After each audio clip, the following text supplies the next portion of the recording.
It's a new trading week, and the Dow and S&P 500 have hit new record highs. As we head into the rest of today's trading session, we're seeing mostly flat trading for the equity averages. So joining me today is Peter Cardillo of First Standard Financial. Peter, good afternoon, and thanks for joining me today. Good to be back.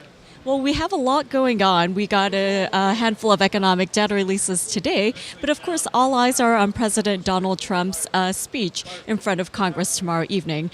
And earlier today, we also got a commentary out from an official of the Office of Management and Budget saying that Trump plans to spend $54 billion in defense, and as a result of that spending, will also get cuts in regards to lower priority programs. So what can we expect heading into this week?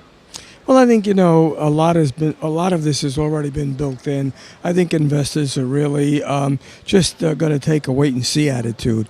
There are other events as well this week that we're going to be looking at, and that is the Beige Book and, of course, a slew of macro key economic indicators, along with a speech by Janet Yellen this coming Friday.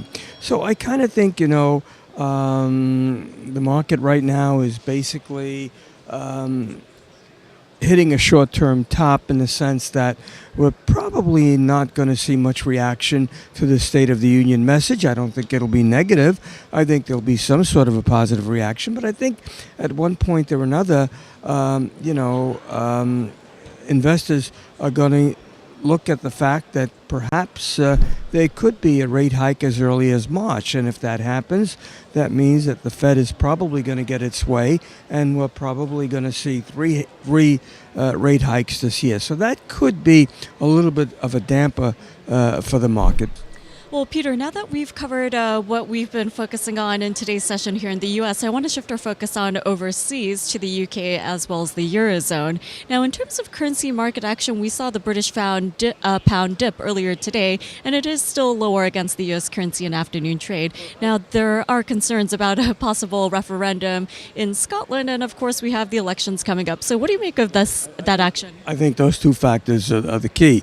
Some of the macroeconomic news coming out has been good. In fact, we saw in the Eurozone confidence go up, basically in line with the market was expecting.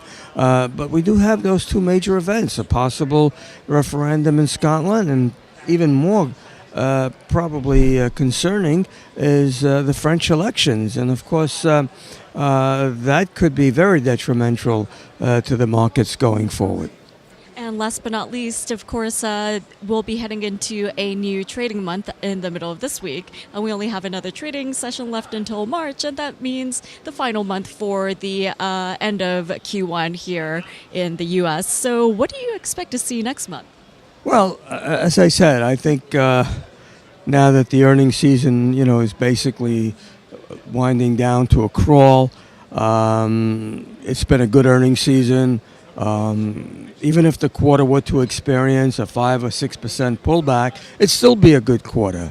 So I think, we're going to end up the quarter on the positive side.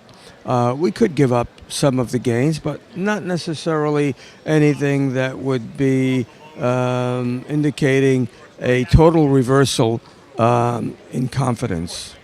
Okay, Peter, well, thank you so much for joining me at the beginning of the trading week, and thanks for your insight. My pleasure.